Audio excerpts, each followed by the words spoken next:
La nature est une ressource gratuite et abondante que l'on peut dominer et exploiter. Telle est la devise des dirigeants de l'Union soviétique.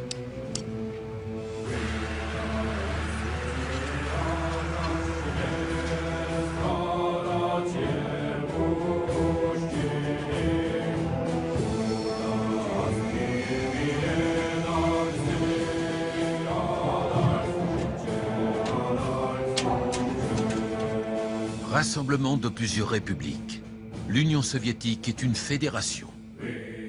Et au début des années 1950, son objectif est clair: rattraper le retard économique sur les sociétés occidentales capitalistes.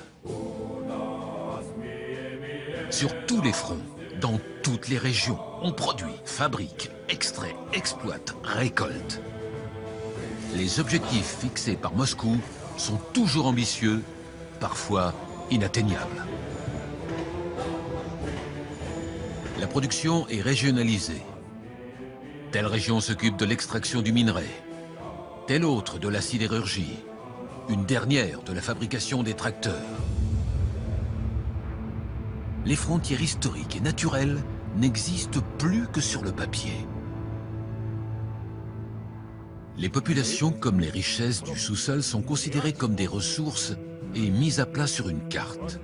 À Moscou, on décide de grands plans d'aménagement du territoire et de rationalisation des ressources. Les facteurs humains et environnementaux y sont secondaires. Tout le monde participe à l'effort collectif. S'y opposer, c'est s'opposer à la marche en avant du régime. Les industries et les exploitations atteignent des tailles formidables à l'échelle du pays. Les moyens sont en proportion. En 1919, l'Union soviétique choisit la vallée de Fergana, en Asie centrale, pour lancer sa bataille du coton. Les cultures s'étendent bientôt sur 3 républiques soviétiques, puis 5. Cette région pourtant aride devient un immense champ de coton au détriment du blé, maintenant produit dans le sud sibérien, une autre région soviétique. Les champs sont rapidement collectivisés en grandes fermes d'État, les sovkhozes. Dans les années 1950, on construit de grands canaux pour irriguer des champs immenses. On utilise des tonnes d'engrais et de pesticides. Il faut produire, et produire toujours plus, peu importe le prix.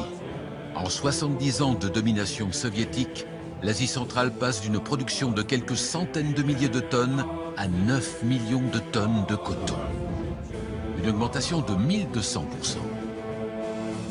Pour atteindre ce chiffre incroyable, il a fallu irriguer un désert. Des millions de mètres cubes d'eau ont été prélevés sur le Syrdarya et l'Amou Darya, les 2 fleuves qui alimentent depuis toujours la mer d'Aral. Cette décision, prise en toute connaissance de cause par les dirigeants soviétiques, a signé l'arrêt de mort de la mer d'Aral.